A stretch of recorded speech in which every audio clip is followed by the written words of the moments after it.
Okay, so good day everybody. So good day everyone. Mga marino dyan, kamusta kayo? So now we will try to have our familiarize natin sarili natin dito sa ating dual fuel engine. So ito yung dual fuel engine. So for familiarization lang muna. So kahit cold plant muna tayo. Okay. So let's go to home. So pasadahan natin tong mga nandito. Okay, so if we have picture number 100, the fuel oil service system. So kung gusto mo mag-line up ng fuel oil service system natin para sa ating turbine, kasi ang yung main engine natin dito sa ating dual fuel is turbine. So we have turbine engine dito. So boiler yung gamit, and then pinoproduce natin yung superheated steam. Ibig sabihin nun is dry steam na, and then yun yung magpapatakbo ng ating mga turbine. So yung turbine naman nakakonekta sa generator, nakakonekta sa kung ano bang mga connected sa kanya para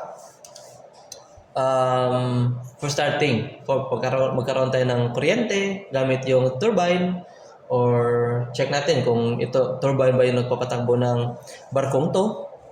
Okay. So, saan tayo magsisimula? So, later na lang. So, familiarization muna tayo dito. So, we have the fuel oil service system. We have the HFO and the DO. So, kung gusto mong buksan yan, papunta ng DG. So, ito lang yung bubuksan mo. And then, yung papunta naman sa ating boiler, kasi yung boiler yung gaganahin natin para magkaroon tayo ng superheated steam. Tapos yung superheated steam na yun naman yung magpapatakbo sa ating turbine. Okay, so kung gusto mo yung buksan yan, edi buksan natin. Pwede diesel pag wala pa tayong heating sa FO. Pero pag may heating ka na sa FO, pwede rin FO yung gamitin mo. Diba? So, DO muna tayo. Okay, pag may tubig dyan, drain natin para mag-zero tong naka-freeze pa pala tayo. So, let's try to run simulation. Okay, running. So, yan, drain mo yan para matanggal yung tubig. Uy, tagal din pala, malaki din pala ang laman ito. 0.29 cubic meters.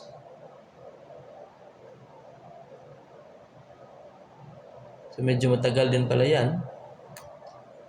Okay, itong steam heating natin mamaya, buksan natin. Yan mamaya.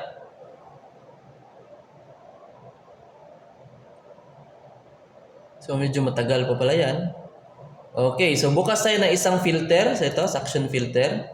So, naka-diesel tayo. Ngayon. And then, isang HFO supply pump. Buksan natin. And then, papunta sa isang HFO heater. Since diesel yan, hindi pa naman need ang heating niya. Okay, another filter. Final filter, tawag nila. Okay, itong tatanggal ng tubig, maya na lang to. Baka lang kalimutan natin.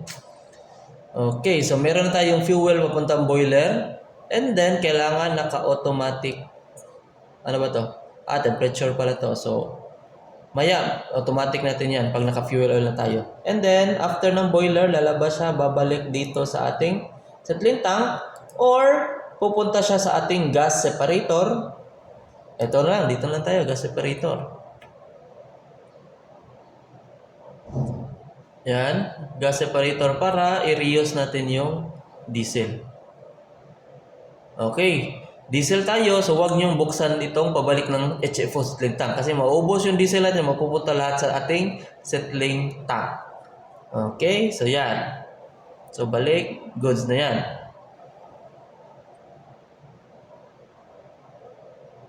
Okay, so okay na siguro yan.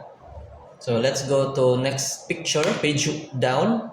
So, boil off gas supply system. Ano yung boil off? So, kung meron tayong mga LNG tank, LNG tanks, meron tayong 4 na LNG tanks or liquefied natural gas. Yung LNG tanks natin, meron yang mga singaw. Di ba? So, nagsisumisingaw yan ng mga natural gas. And then, yung singaw na yun, yun yung gagamitin natin para magpaandar nung itong ganito. Ano ba tong? Ito ba? Ano ba to? Compressor. Okay? And then yung compressor na yan, siya yung magsusupply ng fuel papunta sa ating boiler. So yung boiler, imbes na diesel na yung kakainin na fuel para magkaroon tayo ng apoy ito sa loob. So pwede nating i-change over to natural gas. Yan yung mga boil off, yung mga singaw niya. So yung singaw niya, sayang naman, wala namang hindi na naman ginagamit yan. So, pwede pa nating ma-reuse. So, pwede nating gamitin na fuel for our boiler. Okay, so yan yung boil off gas supply. Okay, go next. We have the boiler fuel supply. So, galing doon sa fuel, pwede tayong galing sa diesel dito. Or pwede rin tayong galing sa boil off gas. So, mga natural gas yan. So, pwede din tayong kumuha doon na pang start ng boiler natin. Okay, next. So familiarization pa lang muna tayo. Maya na tayo magbukas-bukas. Okay, next we have the boiler 1 burner system. So dito, sa isang boiler meron 3 burner yan. Tama ba? Or ito lang pala, ito yung number 1. So yung kada boiler isang burner. So kung gusto mo i-start yung yung boiler 1 na ito pala, malaki pala yung boiler na to. So, yung boiler 1 na ito, mayroon 3 burner. So, kung sa simula pa siguro, mag-start ka muna ng isang burner, tapos pag medyo uminit na siya, or kailangan mo ng mas malaking steam, malakas na steam, so pwede ka na magdagdag ng burner. So, hanggang 3 yung kaya niya. So, mas maraming burner, mas malakas mag-build up ng steam pressure. Then, mas mabilis natin superheat yung steam natin. Okay. Next, we have the boiler 1 air flue gas system. So, sa air flue gas system, so yung usok or yung init or yung usok na galing sa ating apoy, yung burner natin, so yan yung tinatawag natin na flue gas. Yung flue gas na yon, pwede natin gamitin. Kasi mainit pa yung usok na yon, pwede pa natin gamitin pang painit ng ating mga generating bank, superheater, and economizer. So pwede pang ma-reuse yung heat nun. Kaysa naman itapon agad natin sa funnel or palabas agad natin, so pwede natin gamitin yung heat niya. And then we have also the air gas system. So, saan ba tong air? So, combustion air fan. So, ito yung nagsusupply ng hangin para sa ating combustion sa ating furnace. Okay. So, boiler 1, heating surfaces. So, dito nakikita yung water drum, steam drum, itong superheater. So, ano yung dinadaanan ng apoy o ng usok o ng mainit na fluid galing sa apoy. So yan, dadaan dyan. Makita natin yung mga heating surfaces natin. So yung pula is a superheater. And then meron tayong steam drum sa taas and water drum sa baba. And then control. And then ito naman is control for the superheater and steam generating tubes. May orifice pa. And then lalabas yung main steam dito. Yung main steam na yan is superheated steam na yan or dry steam na yan. Papunta na doon sa turbine.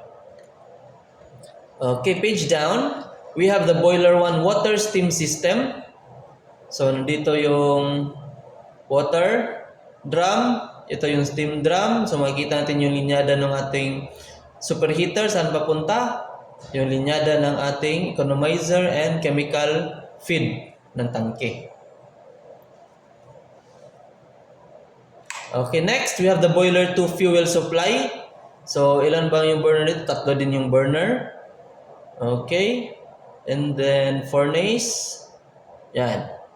Fuel supply, nandyan.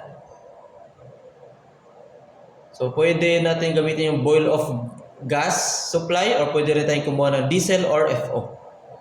So, pag wala pa tayong boil of gas, syempre, diesel or fuel oil yung gagamitin natin. So, boiler to burner system, yan, 1, 2, 3. air flue gas system ng boiler number 2. Heating surfaces, makita natin.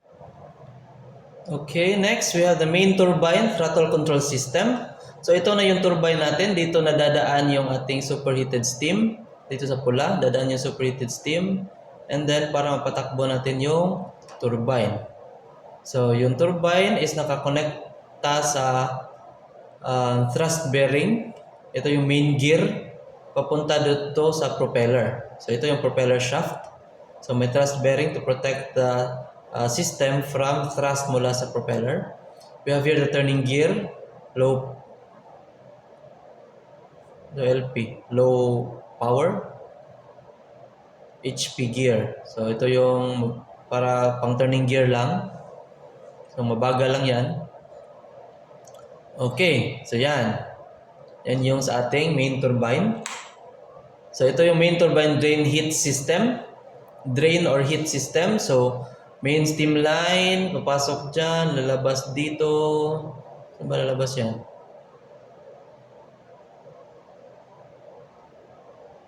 High pressure service line, yan.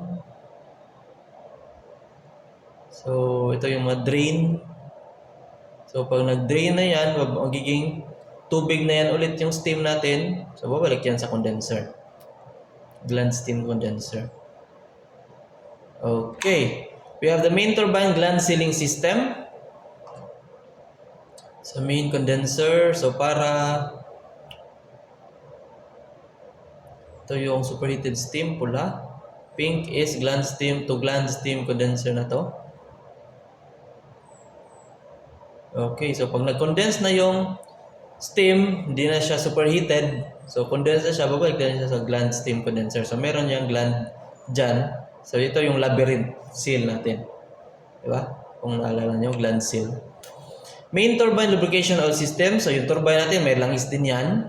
So ito yung lubrication niya. Yung lube oil niya is meron niyang purifier para ma-maintain natin yung cleanliness ng lube oil. Next, we have the main turbine safety system. So dito yung overspeed, action display, high vibration, overspeed. So yan. So may mga for protection na safety panel. So anong gagawin pag nag-alarma yan, di ba? So next time na lang yan. Okay, we have here the ship propulsion or ship load. So titingnan kung may laman ba siyang LNG. I think wala siyang laman. May laman ba yan? Yellow? Or since yellow siya, may laman yan. Puno. So yan yung LNG natin. And then pag may mga singaw yan, so yun yung pwede natin ipakain sa boiler. So mas makakatipid tayo sa fuel ngayon. Diba? And then since yung LNG is mas mababa yung toxicity niya sa atmosphere. We have here the main condenser system. So yung nagpapalamig ng ating turbine is seawater.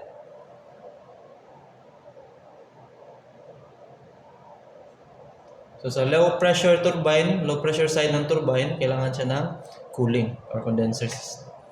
Condensate feed system. So ito yung tubig pang feed doon para magkaroon tayo ng tubig sa boiler for boiling. High pressure feed system. So main boiler feed pumps papunta sa boiler 1, boiler 2. Ito naman yung gland condenser. From gland condenser papunta dito sa ating high pressure feed system.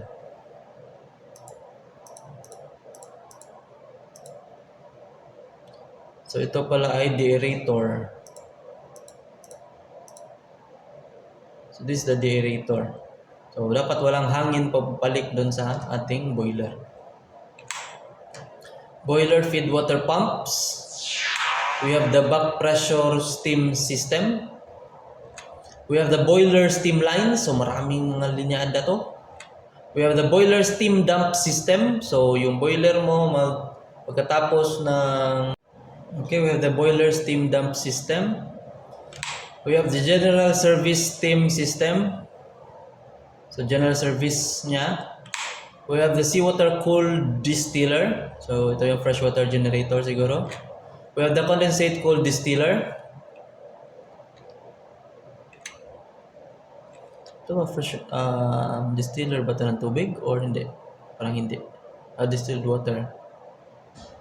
So we have the condensate cooled distiller, we have the forward mooring winches ng barko, aft mooring winches, electric power generator, so turbine pa rin yung generator natin, pero meron din tayong DG na diesel yung gamit.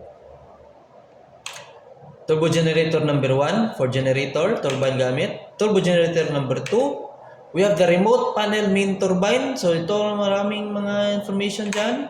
Remote panel for boiler 1 control, remote panel for boiler 1 burners, for boiler 2 control, boiler 2 burners. Yun. We have the boiler 1 feed water control, boiler 1 combustion control, temperature control, and sa boiler 2 meron din tayong feed water control, combustion controls, temperature control. We have here the steam plant overview. So yan. So, para makita natin yung linyada niya, ano yung saan galing, saan papunta. And then, mga trend group directory, process, ito na yung process natin, and back to simula na. Okay, so,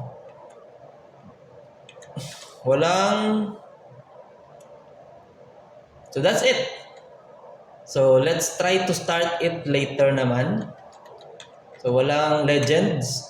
So, yung legend siguro sa mga previous na mga, yung sa RTA3 at yung sa M21 na mga paras lang naman yung legend niya. Okay. So, that's it. So, I hope you, so that's it for the familiarization sa ating turbine. And then, next video will be how we start it naman. So, unti-unti lang para hindi tayo mabigla. Okay? So, I hope you learned something today. You have seen something today.